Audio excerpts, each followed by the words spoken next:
What's up, everyone? This is Wogan Roleplay here. Today, I'm going to be talking about on why anyone should never get their hopes up all the time, because sometimes you can be disappointed.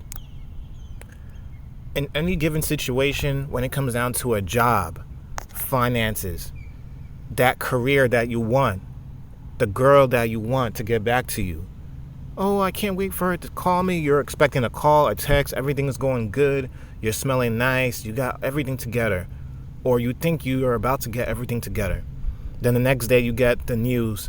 You get that phone call, that text message. Hey, I can't make it. Or you've been denied to attend this college. Or unfortunately, the job that you want is no longer available.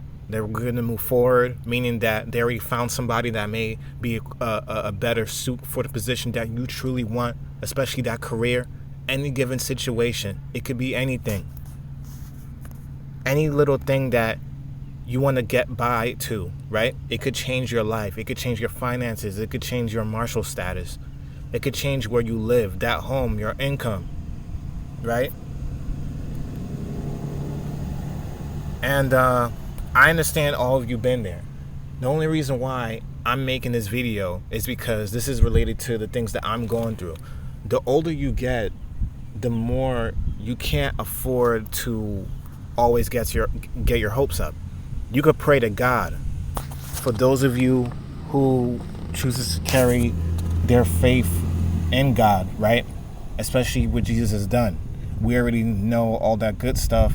And especially for myself, I'm always going to carry the word with me. I'm always going to be on top of my Bible. And it's all about God, peace, love, and blessings, because hard times never last forever. Okay? We go through trials and tribulations that may be tough. And there could be a situation where a door may close. Another one is always going to open. You have to carry on. You have to push through. You have to have faith. It's all on the strength that you want to carry, what you want to apply. You have the hands and the feet, the eyes, and all the things that God bless you with. Use it with a purpose. This is how I think. This is the mindset that I have. I just got a job not too long ago, and today will be my first day of training. And it was not something that I expected. During the time when I last not even worked, but during my training and orientation time with Amazon, they taught me an important lesson. Even the jobs that you think will be a certain way in your mind, it turns out to not always be the way you thought or wanted to be. I thought it would go by routes. With being an Amazon delivery driver, I thought everyone would have their own set of routes, or their own route for the week. And you would just deliver, and if the person's not there, you don't have to go back. And they don't expect you to even deliver in bad weathers. It would be so nice and amazing if they could pay people during the times when there's a storm or something. But no, you have to keep delivering no matter what. Time frame wasn't accurate. The pay wasn't worth it. It was just garbage. It was not what I expected. I flat out told my supervisor on the third day of the orientation, when he was about to give me the uniform, I told him, nope, this job is not for me. This is not for me. I'm sorry, but I would have to decline. This job is not for me. I don't want to waste anyone's time and do anyone dirty. He respected me. He shook my hand. Okay? I got my hopes up. Sometimes it is great to always be open-minded, but there are some cases and instances that you have to also be closed-minded. You can't be open-minded with every single situation and every single thing, because many times, in many cases, you could be disappointed, especially with the lack of knowledge of the position, that house that you want, anything. You apply for an apartment or a house. You get denied. Why? Because you didn't do enough research. You were closed-minded. You were like, oh, any house is going to accept me. I got a high credit score. You were overconfident. Then you missed one of the criterias in the application on the things that they're looking for: stable income, stable job, career. You need to make 4 times the rent. That's just for instances. It could be for any situation. You have a girl or a guy you're talking to.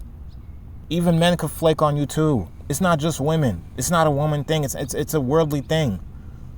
There are people now in today's time in 2022, they feel no need to have to answer you, especially when they flake or ghost you. This is the mind frame that many people has. I don't have to talk to you. I don't have to be around you, and I don't have to be with you. I don't have to go on a date with you. And that's okay. At the same time, I look at it as a blessing where my time was not wasted and I didn't invest any time or resources or money in this individual or this person, or even wasting my time going out with them. Even burning gas, driving to their location, picking them up for a date, hanging out with them. Next thing you know, next week they ghost you. Or they may hate you with, oh, it's not working out. Or I'm not really feeling you. Most cases, many people don't even do that anymore. They flat out just ghost you, and you won't even know why they ghost you. But that's okay. When another door closes, another one opens. Okay? Not to say that you should hop on one person's one another. I'm just saying, based off this title alone, this applies to any given situation. It could be that car, that house that you want, the girl that you want to make your wife. It could be anything. You have to be on guard. I've learned this the hard way. Every time when I got pissed off, cursed, was disappointed, and I realized I'm hurting myself with words. I'm only stressing myself out even more. I should just expect the bad outcomes to always happen, because that way it will prepare me in case they come around the corner. That I have options to go to go for backup. You don't go for that one home. You go for 5. Have unlimited options.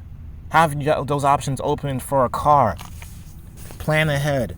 It's always good to be smart and be ahead. It's always good to be ahead. Don't be that person sucking their thumb. You're stuck in that situation. Your baby mom kicked you out.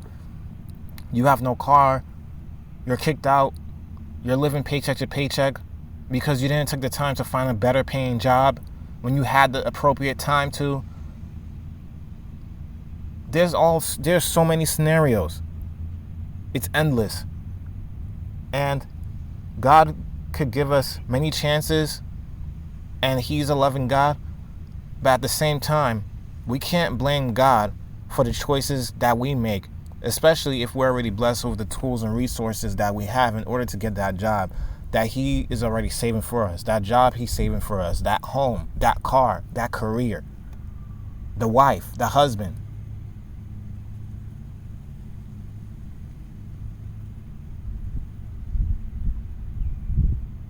I'm just going to keep it real with you guys.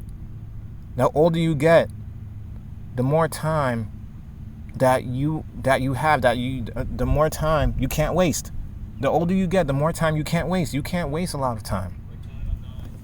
You just have to be extra careful, because the only life that we have is this life that we have to live.